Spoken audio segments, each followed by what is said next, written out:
சாதம் காய்கறிகளும் பிரமாதம் அந்த கௌரவ பிரசாதம் இதுவே எனக்கு போதும்.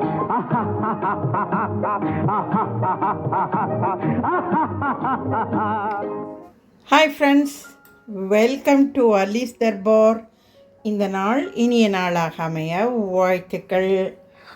இன்றைக்கி எங்கள் வீட்டில் மத்தியானம் லஞ்சுக்குங்க பலாக்கா, அதாவது பலாப்பழத்தோட சின்ன மாங்காய் மாதிரி சின்ன சைஸுக்கு விற்கும் இல்லையா, பலாக்காயின்னு சொல்லுவாங்க, இல்லை பலாமுசுன்னு சொல்லுவாங்க. அந்தமாரி இந்த பலாமுசை மேலே தோலெல்லாம் நல்லா சீவி எடுத்துட்டு நல்லா சுத்தமாக கழுவிட்டு குக்கிங் வாட்டர் ஒரு டம்ளர் சேர்த்து ஒரு விசில் இல்லைனா 2 விசில் வேக வச்சு எடுத்து வச்சுக்கோங்க. இந்த பாருங்கள், அப்படி நசுக்குன்னா நசுங்கணும், அவ்வளோதான். ரொம்ப குழன்னெல்லாம் வேக விட்டுறாதீங்க. எத்தனை பேருக்கு நீங்கள் இதை செஞ்சுருக்கீங்க இல்லை உங்களுக்கு தெரியுன்றது தெரியல. அட்லீஸ்ட் இந்த வீடியோ பார்த்ததுக்கு அப்புறமாவது கண்டிப்பாக பலாமுசு வாங்கி செஞ்சு பாருங்கள். இப்போ சீசன் தான் உங்களுக்கு, சம்மரில். நான் நல்லா ஒரு பழம் அந்த காய் அதை நறுக்கி வச்சுருக்கேன். 4 பெரிய வெங்காயத்தை பிரியாணி சைஸுக்கு நறுக்கி வச்சுருக்கேன். ஒரு கைப்பிடி புதினா இலை வச்சுருக்கேன். 3 பெரிய வெங்காயம், நல்ல ஒரு கைப்பிடி அளவு சின்ன வெங்காயம், 3 பச்சை மிளகாய். இதை நல்லா பேஸ்ட்டாக அரைச்சி வச்சுருக்கேன். நான் எங்கள் வீட்டுக்கு இந்த கப்பால் 1 கப்பு பாசுமதி ரைஸை கழுவிட்டு குக்கிங் வாட்டரை சேர்த்து ஒரு 1/2 ஹவராக ஊற வச்சுருக்கேங்க. இப்போ வாங்க, ஆஸ் யூஷுவல் நம்ம பிரியாணி எப்படி செய்வோமோ அதே மாதிரி தான் நான் அடுத்தடுத்து ஸ்டெப் பை ஸ்டெப்பாக ஒன்று ஒன்றா உங்களுக்கு செஞ்சு காமிச்சிட்டு ஃபைனலாக உங்களுக்கு நான் இந்த பிரியாணியை சர்வ் பண்ணுறேன். இந்த பிரியாணிக்கு தாளிக்கிறதுக்குங்க பிரிஞ்சி இலை, பட்டை, கிராம்பு, ஏலக்காய், பிரியாணி மொக்கு எல்லாங்க வெரி ஃபியூ கொஞ்சம் கொஞ்சமாக எடுத்துக்கோங்க. கல்பாசின்னு எல்லாம் எடுத்துக்கோங்க.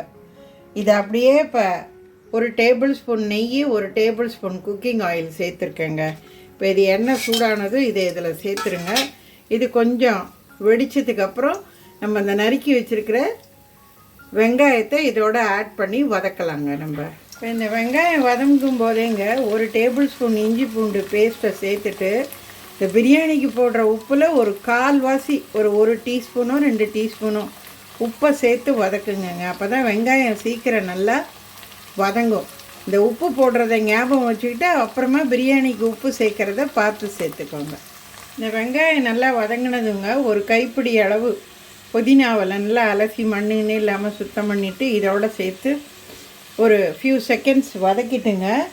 அதுக்கப்புறம் நம்ம இந்த அரைச்சி வச்சுருக்கோம்ல இந்த வெங்காய பேஸ்ட்டு, அதையும் இதோடு சேர்த்து நல்லா பச்சை வாசனை போகிற வரைக்கும் கொஞ்சம் மீடியம் ஃப்ளேமாக வச்சுக்கிட்டு நல்லா வதக்குங்க.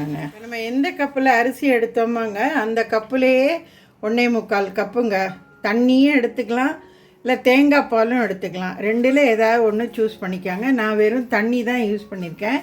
இப்போ இந்த அரிசியை இதோடு சேர்த்து வதக்கி வச்சுருக்கேன்.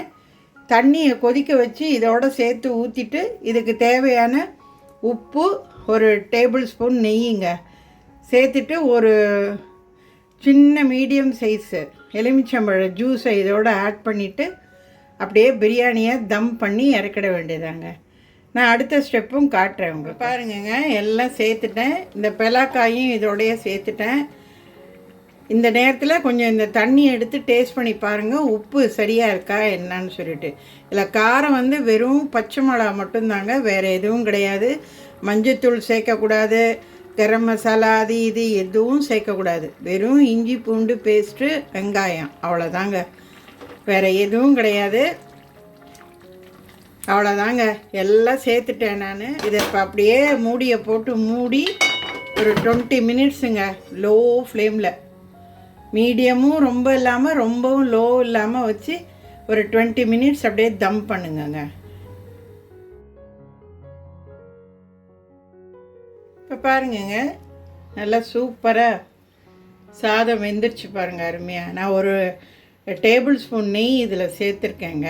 இப்போ நான் என்ன கொத்தமல்லி கார்னிஷ் பண்ணது சேர்க்கலை. இந்த பாருங்கள், ஒரு தோசைக்கல்லை வச்சு அந்த தோசைக்கல்லில் இந்த 1 பாட் பிரியாணி டைரெக்டாக பண்ணுறத நான் வச்சுருக்கேங்க. நீங்கள் 1 பாட்டாக பண்ணும்போது 1 கப்பு அரிசி எடுக்கிறீங்கன்னா 1.25 2 கப்பு வரைக்கும் அரிசி எடுக்கலாங்க. ஏன்னா சாதம் வேகணுமில்ல உங்களுக்கு. நீங்கள் குக்கரில் வைக்கிறதா இருந்தால் 1.5 போதும். 1.5 இல்லைன்னா 1.25 போதும். நீங்கள் டைரெக்டாக 1 பாட்டாக பண்ணும்போது 1.25லேருந்து 2 கப்பு தாராளமாக தண்ணி சேர்க்கலாங்க. தண்ணியை நல்லா கொதிக்க வச்சு சேர்த்திங்கன்னா சாதம் சீக்கிரம் வெந்துடும் உங்களுக்கு. இப்போ நான் இதில் கொஞ்சோண்டு சாதம் எடுத்து டேஸ்ட் பண்ணி பார்த்தேங்க. அன்பிலீவபிள், அட்டகாசமான ஃபென்டாஸ்டிக் டேஸ்ட்டுங்க. அவ்வளோ அருமையாக இருக்குது, சூப்பராக நல்லா. அவ்வளோதாங்க பிரியாணி. இனிமேல் போட்டு இதை ரொம்ப கிளறக்கூடாது, கிண்டக்கூடாது. நாங்கள் ரொம்ப லோ ஃப்ளேமில் இந்த தோசைக்கல்லில் இதை வச்சுருக்கேங்க நான். இந்த மாதிரி நீங்கள் தம் பண்ணி பாருங்கள். அப்படியே நம்ம ஹோட்டல்லலாம் வாங்குகிற மாதிரியே அப்படியே அரிசியெல்லாம் ஒன்றோட ஒன்று ஒட்டாமல் உதிரி உதிரியாக சூப்பராக நல்லா இருக்குங்க. ஓகே, நான் இதெல்லாம் ரெடியானது உங்களுக்கு சர்வ் பண்ணுறேங்க.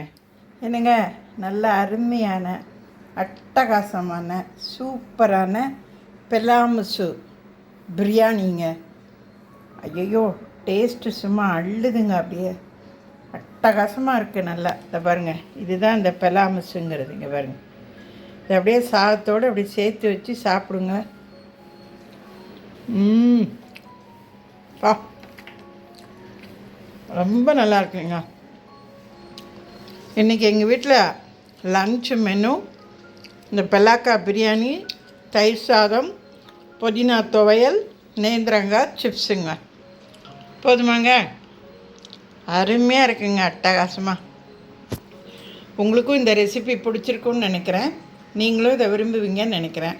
நான் சொன்ன இதே மெத்தட் அண்ட் ஸ்டைல் இன்க்ரீடியன்ஸை பயன்படுத்தி கண்டிப்பாக நீங்களும் இதே மாதிரி ஒரு தடவை செஞ்சு சாப்பிட்டு பார்த்து உங்கள் ஃபீட்பேக்கை சேனலில் கமெண்ட்டில் போஸ்ட் பண்ணுங்க. எனக்கு அது ரொம்ப சந்தோஷமாக இருக்கும்.